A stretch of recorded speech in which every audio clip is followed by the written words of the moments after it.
Good afternoon. Thank you for joining us here today, and thank you as well to Dr. Roussin for being here. Today we're here to discuss an update to public health orders. Rising COVID-19 transmission, case counts, and the introduction of the Omicron into the province means we need to introduce new measures and introduce them now. We need to delay the emergence of Omicron to give all Manitobans time to get their third dose and reduce the demands on our healthcare system as much as possible. Case counts and hospitalizations are rising, and we must be proactive in protecting our healthcare system. We need to ensure that we continue to have hospital beds available to provide care for patients in need. Once again, we must ask Manitobans to do more to reduce the current COVID-19 case numbers and community transmission. This will help reduce the strain on the healthcare system. We're not helpless in this fight. We need everyone to work together by following the public health orders, focus on the fundamentals, and get vaccinated. This includes getting your third dose as soon as you are eligible. And I want to thank the hundreds of thousands of Manitobans who have participated in our historic vaccination efforts thus far. You did your part by rolling up your sleeve to protect yourself and your fellow Manitobans. And to all of you, I say thank you. I will now pass it over to Dr. Roussin to expand on the new public health orders. Dr. Roussin. Well, thank you, Minister Gordon. I'm Brent Roussin, Manitoba's Chief Provincial Public Health Officer.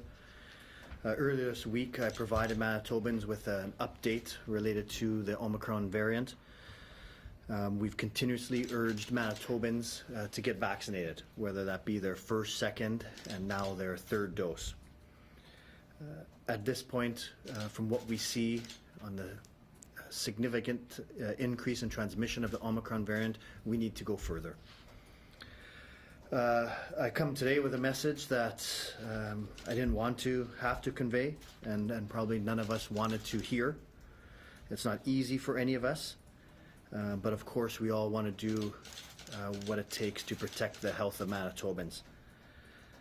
The current COVID-19 case numbers, the facts about how quickly Omicron is being transmitted in many jurisdictions, and that impending community transmission of Omicron here in Manitoba is very, very concerning. This requires us as a province to take decisive actions in the short term to prevent the long-term harms that we know Omicron can do. We know that no one wants to hear news of new public health orders. But as we enter this holiday season, we must work together as Manitobans to slow the spread of Omicron. This is to protect our healthcare system, to protect those Manitobans most at risk of severe outcomes, and ultimately the well-being of all Manitobans. So the following new public health orders will take effect in our province as of midnight on Monday. Therefore going into effect early Tuesday morning. So firstly, the indoor public gatherings will be restricted. So gatherings with all vaccinated individuals will be allowed to have the household plus 10. If there is anyone who is unvaccinated in the household or the group that's attending, this will be the household plus 5 guests. This does exclude children under age 12 for the vaccine requirements. For public indoor gatherings, there will be a 25% capacity restriction, or 25 people, whichever is lower, and that's where proof of vaccine is not required. For outdoor gatherings, a maximum of 50 people can gather without proof of vaccination, or 50% capacity at that location. For gyms, movie theaters, licensed premises, museums, libraries, the proof of vaccine requirement remains, but on top of that there is a 50% capacity restriction. In licensed restaurants, guests will be required to remain seated and will only receive seated service. And restaurants, both licensed and unlicensed, will be allowed to have a maximum of 10 individuals per table. For faith-based gatherings, where proof of vaccine is required, there will be a 50% capacity. Where proof of vaccine is not required, it will be the indoor gathering sizes of 25 individuals or 25% capacity, whichever is lower. Indoor and outdoor sports, there will be no tournament that can take place. Games and practices will be allowed. Spectator capacity will remain proof of vaccine, but also reduced to 50% capacity.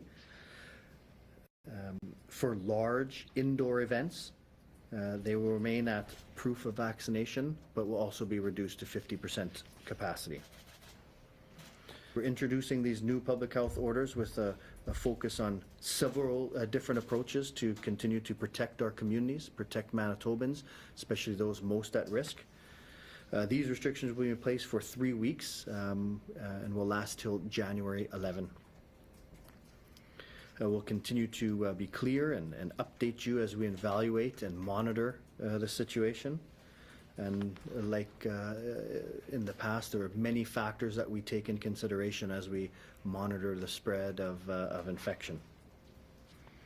These are things like case numbers, test positivity, community transmission, vaccine rates, modeling, and as well as the strain on the acute care system.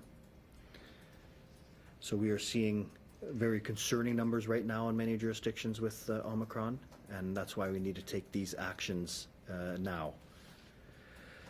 Projections are indicating that there will be much more challenge to our healthcare system and our communities, especially if we do not take these steps at this point. So again, I'd like to thank all Manitobans who are following the public health orders, who are focusing on the fundamentals and have been vaccinated. You'll see that for the first time since we've had widespread vaccines, we are now imposing restrictions even on the vaccinated. And this is really because vaccine effectiveness against Omicron is reduced. There is still that benefit to being vaccinated, especially against severe outcomes, and that benefit is increased with that third dose. So again, encouraging Manitobans to get vaccinated, whether that's your first, second, or third dose as soon as you're eligible. But right now, from what we're seeing with Omicron, we have to take these steps now, even including restrictions that involve the vaccinated population. It's absolutely frustrating to be here again for all Manitobans, but we've been here before, we've stepped up before, we've gotten through this, we'll get through this one, but we need to do so together. So thank you again, and we'll open it up for some questions. There's only 8 Omicron cases in Manitoba. Why do this now? I know that we have to intervene early, but at what expense does this have to the social and economic impact of Manitoba? So we do see, the reported cases that we've had of Omicron have been relatively low at this point. We know that from other jurisdictions it doesn't stay that way for very long, that we'll see a rapid doubling.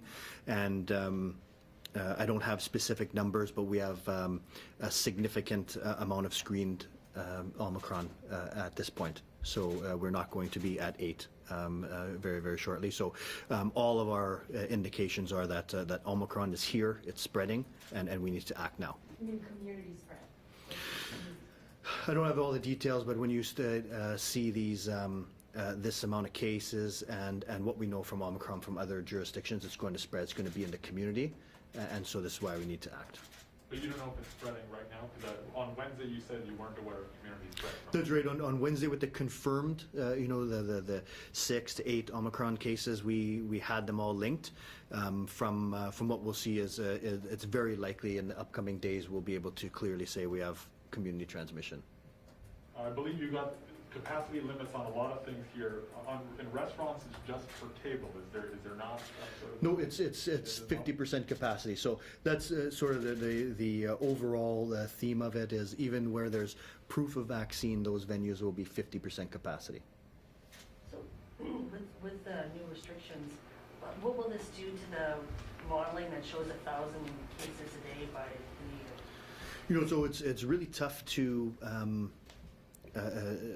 put specific restrictions because there's so many variables on there on adherence to it. So what we know is that if we can significantly reduce our contacts, and it's mentioned 50% by 50%, we're going to see a blunting of those numbers. We're not going to stop Omicron. Omicron's going to be here. It's going to climb rapidly. But if we can significantly reduce the amount of contacts we have outside of our household, we can buy more time to get many more Manitobans vaccinated. Do we have Manitoba modeling at this point? On Wednesday, you were using numbers from Ontario and the UK. At this point, do we have Manitoba modeling? And if so, what does it look like? Well, we have, again, the Manitoba modeling that we had, much like I showed there, it can only be an extrapolation. We have so few cases that are confirmed right now, so we can't use our data to drive modeling. But if there's no reason to think that it would look any different here than anywhere else. You told us to rethink our holiday gatherings. Should we cancel our holiday gatherings? Well, the holiday gatherings should absolutely follow these restrictions. So that would be my, that's what these require. My thoughts are that everyone, in addition to these restrictions, need to take in consideration their personal risk assessment.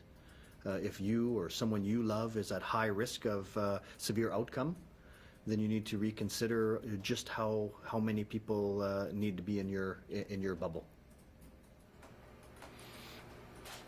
How are we set for contact tracing? I'm just thinking if Omicron picks up speed and our rate is so high, how are we going to manage that, especially over the holidays? Yeah, and so when you look at a virus that is so infectious as Omicron, that has a fairly short incubation period from what we've been seeing, we need measures such as reducing contacts and vaccine to really stop it. Our contact tracing will continue, but we're actually making changes to our contact tracing to focus more on high-risk scenarios. We're actually wanting to divert some resources from contact tracing to vaccination programs.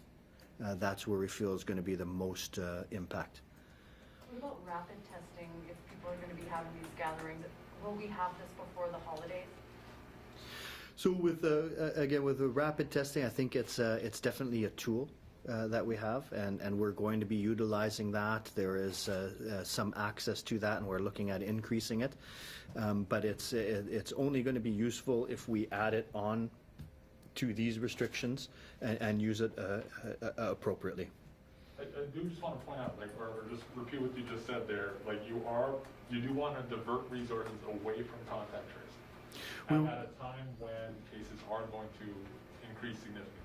We want to, so we want to divert resources to vaccination, and so our resources will come largely from contact tracing. And so remember, when you're talking about a highly infectious variant that has a relatively short incubation period, the role of contact tracing is diminished. So it's still going to be there. We're still contact tracing. We're still contacting cases. We're still going to do this, but it's much more important to have the population vaccinated. It'll take longer to do contact tracing than with less staff. It depends. It depends on how we approach it. We're going to, in many ways, have in lower risk situations have cases contacting their contacts and informing them. In high risk settings, we'll still be quite involved. What about enforcement? We'll do one more in here, and then we'll go to the phones. Any increased enforcement? People, looking for those folks skirting the rules?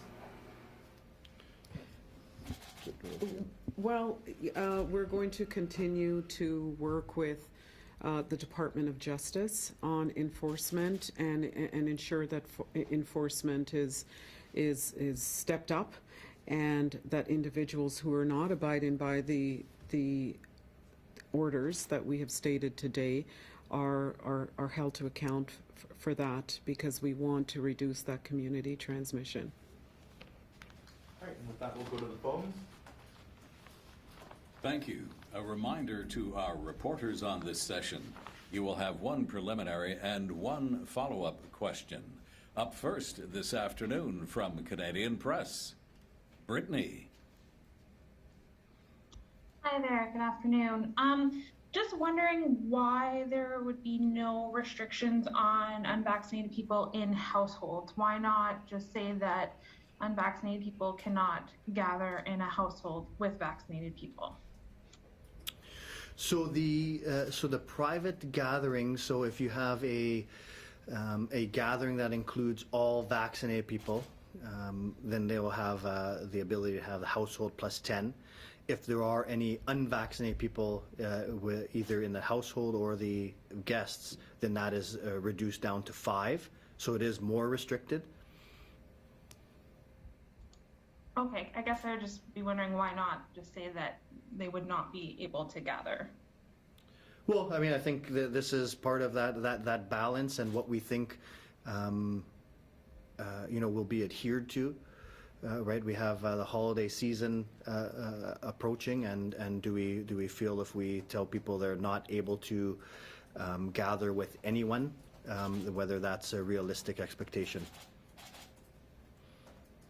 Hoping that wasn't my follow-up question, but I'll try to squeeze one in. Will we ever get to a point, like with Jets games or sporting events or things like that, where it will go back to no crowds are allowed? Already seeing it happen in other cities. So things are developing rapidly, right? I was out on Wednesday discussing, what our approach was, and things have changed, since then. So we can never say where, we're definitely going, but we know that the spread of Omicron is very concerning, and we need all Manitobans to very significantly decrease the amount of contacts they have. From Global News, Marnie.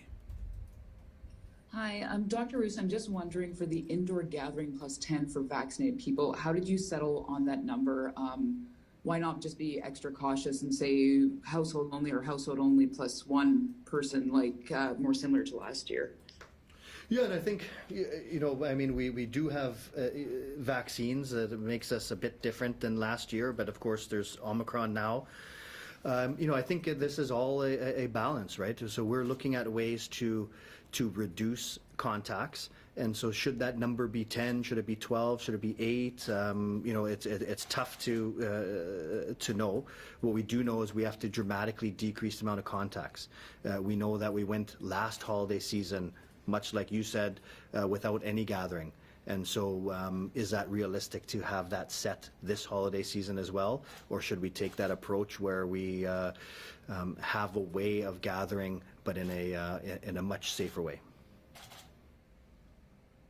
And for interprovincial travel, again, last year people weren't traveling. This year, I think a lot of people have booked flights to go to different provinces over the holidays. Why aren't interprovincial travel restrictions included in this, and what do you recommend to people who might be going to another province?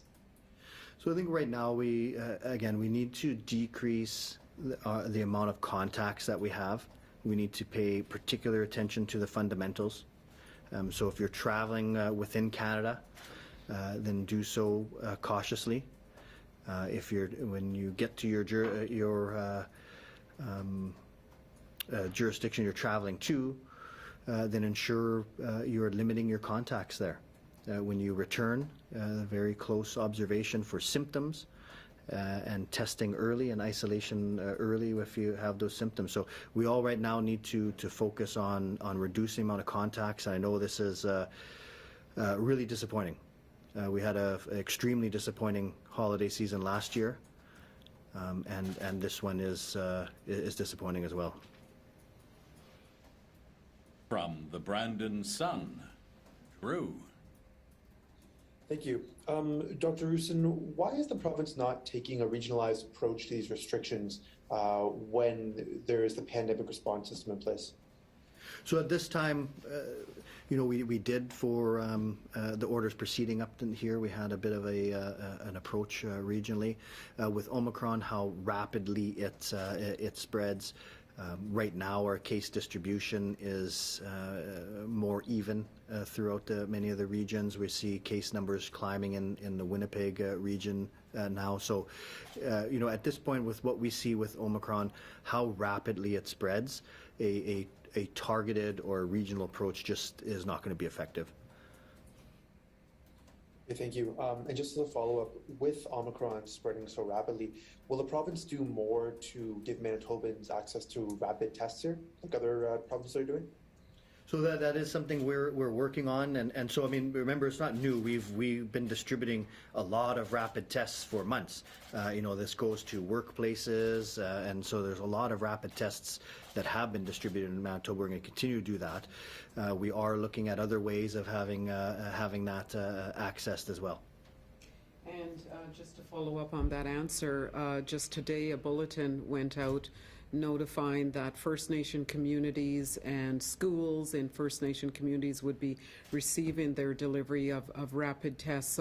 So we are taking steps to ensure those rapid tests get out and are delivered and distributed as quickly as possible. From CJOB, Skylar.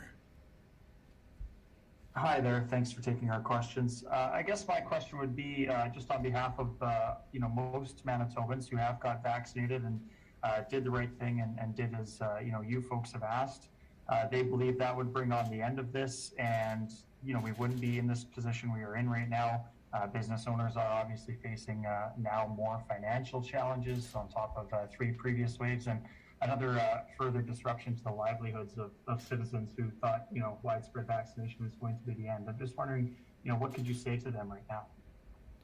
Well, I'd say we're equally disappointed in this. We, with the vaccine push, with a significant proportion of Manitobans doing their part, we really thought that we were creating a path to the end of the pandemic.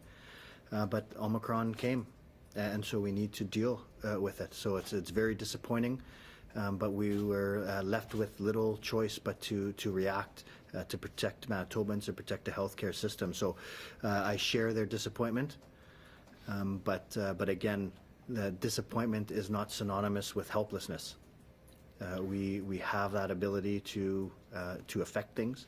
We can get our vaccination as soon as we become eligible for whatever dose we're eligible for. We can follow the fundamentals, follow these public health orders. So we're disappointed, but we're certainly not helpless. Yeah, and I guess just building on that, Dr. Roussin, I think a lot of Manitobans do feel helpless, and most of them will continue to do those things.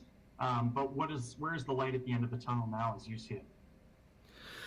Well, I think we've seen this before. We've seen new variants come. I can say that this is very likely not the last variant we'll have to deal with. So we've learned in many ways to live with this virus. We now have vaccination in our toolbox, and we're providing more and more vaccines every day to Manitobans. So we need to continue to do that. We will get through this. All pandemics end, but we just have to again focus on the challenges as they come, and remember that we're definitely not helpless. We have an ability to affect the transmission of this virus. From the Winnipeg Sun, Glenn.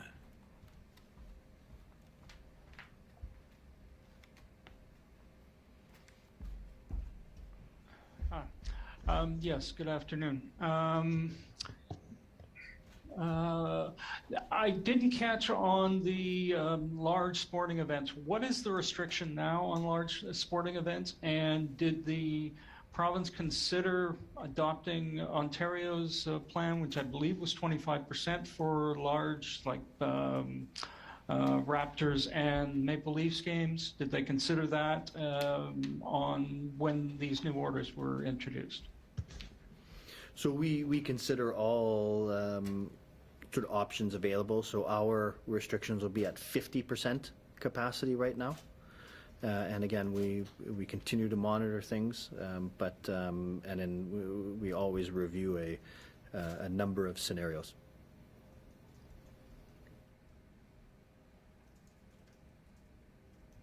And I know you answered a question about interprovincial travel. What about those people who are traveling outside of the country? What words of guidance would you have for them? So again, I think we're all disappointed. I think there's a lot of people that got vaccinated, did their part, and felt that finally over the holidays we can get a warm vacation, or maybe visiting friends or family outside the country. But we need to be very, very cautious right now. Omicron is spreading throughout the world, spreading very, very rapidly. So my advice is clear, and that's to follow Health Canada's advice to not travel internationally unless it's for essential purposes.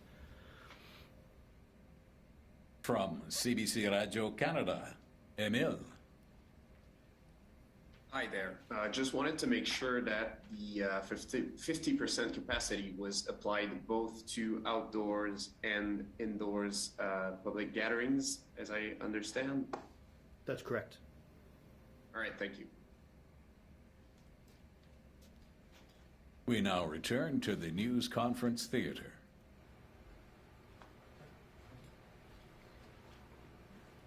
Just checking to see, have you heard anything about the ICU nurse request from the federal government?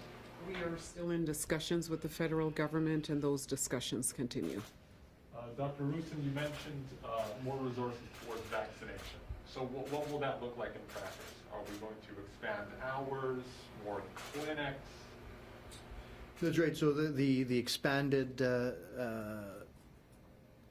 resources there would apply more to the clinics that we're running, more of the super sites, and so we'll be able to provide more vaccine per day. So early estimates on that and conservative estimates about 1,000 more doses a day. What we'd be able to provide, but that again, it's an estimate. When would that take effect? We've moved on this, so this could be as early as next week. Early next week that we'll have those increased resources. You said that Omicron is kind of something we're still learning about. Let's say we learn that it's more mild, and that even though cases go up, hospitalizations might go down. What's kind of the threshold we need to hit to maybe decide that the hospitals are okay, and maybe these high daily case counts don't really matter so much? Right, and I mean, this is the big uncertainty right now, and so we are behind many jurisdictions. It's been circulating in other jurisdictions for weeks ahead of us, so we will be able to see what's occurring in those other jurisdictions and make decisions based on that. Now, some of the information we're hearing, puts that the question of whether it's significantly less severe in doubt. We're seeing climbing hospitalizations in many jurisdictions, such as South Africa. So there's some concern that it may not be all that less severe, but it is. Yeah, we'll take the information as it's presented, and if it shows that we're not at risk of overwhelming our healthcare system, then the public health approach changes. There is some confusion about third doses. In some cases, you have to wait 6 months. I understand there was messaging sent to pharmacies about, if you're close to 6 doses. Can you clarify that for us?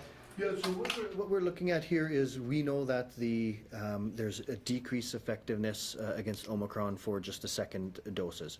We know that weans, so the more time out from your second dose, the more at risk it comes. So we have a number of higher risk individuals, mostly age-based. Remember how we rolled out our vaccine, it was more age-based. So the vast majority of those 50 up are becoming eligible at 6 months, near the end of December. What we wanted to do is have as many of those higher risk people eligible now, so before the holidays. So we kept with the 6 months in general, but we didn't want 2 or 3 weeks to affect a 60-year-old getting their third dose ahead of the holidays. So that's why we made that leeway for it. So the 20-year-old, we don't really want the 20-year-old getting their third dose before the 70-year-old. So right now the 6 months is the general rule, but just from the way we rolled things out, if we expanded that to that 5 months, we got a whole bunch of 60+ eligible before the holidays. You're leaving that leeway to individual pharmacies. Right. And why not expand from super sites to more direct targeted, if we want to get the 50-year-olds and 60-year-olds? I don't know where you'd find them, but I mean, are you looking at doing anything that would specifically target them and not wait for them to come? Well, what we did was with the third dose, when we were developing our third dose program, we didn't have Omicron, so we thought that the disseminated approach, clinics and pharmacies would be the best, most convenient way, and so that's where a lot of our doses are right now. And so we're very grateful to our partners, the clinics and the pharmacies, who have been stepping up, increasing hours. A lot were only providing vaccine on certain days of the week. Many of them are going to expand that. Some were going to not vaccinate over the holidays. Many are rethinking that. So we're really grateful for our partners there on doing whatever they can to get as many of these doses into arms as possible. In terms of the unvaccinated individuals and their private gatherings, if I'm not mistaken, it was previously one household plus, another. If at least one unvaccinated person. The new restriction, which is, household plus 5, doesn't seem like a real big difference. And in fact, I guess under the new rules, it could be more than one household. Why are you not making it stricter on unvax? So remember with the private gatherings, a lot of it has to deal with messaging, right? It's a very difficult thing to enforce, all right? And so we want to have that message out. So even with the vaccinated, unvaccinated, when we say you can have household plus 10, I don't mean to have 10 different people at your house every day of the week, right? But the orders, technically, could allow for this, right? But how could we ever monitor something like that? So it's really ultimately up to Manitobans to reduce the amount of contacts they have, knowing that if you are at high risk of a severe outcome, you need to reduce the amount of people you're going to be meeting, and maybe the guests you're having over at your place, maybe that includes people who are over 50, over 60, underlying medical conditions. Do you want to be putting these people at risk? And so the ultimate message is reduce the amount of contacts you have. We have to provide some specific guidance. They are enforceable. We can enforce them and do enforce them, but ultimately it's the message. We need Manitobans to step up. Can I get a clarification on the unvaccinated, if there's one unvaccinated excluding children? So if families have, a lot of children that they have, they want to get together, what's the guidance for them? So again, this increases the risk, right? So I mean, when you have a number of unvaccinated people, whether they're eligible or not, it increases the risk. What we did was balance this. We know that some gatherings are going to take place. We didn't want to disadvantage families with young children. Then their ability to gather would be significantly affected. So, but it's again, need to balance that. You need to ask yourself if there's anyone significantly at risk of severe outcomes that are planning to attend. And although the orders would allow up household plus 10, do you need to have a gathering of 10? If you have any unvaccinated people, even if they're exempt, really need to reconsider that. And I know it's disappointing, but Omicron is here. Minister Gordon, does every member of the Tory cabinet support these new restrictions? These restrictions will be going out, and as I've said before, we're a unified caucus, and unified in terms of wanting to protect Manitobans and keeping ourselves, our families, and all Manitobans safe. So in that regard, yes, we are unified in these restrictions. All right, thank you very much, folks.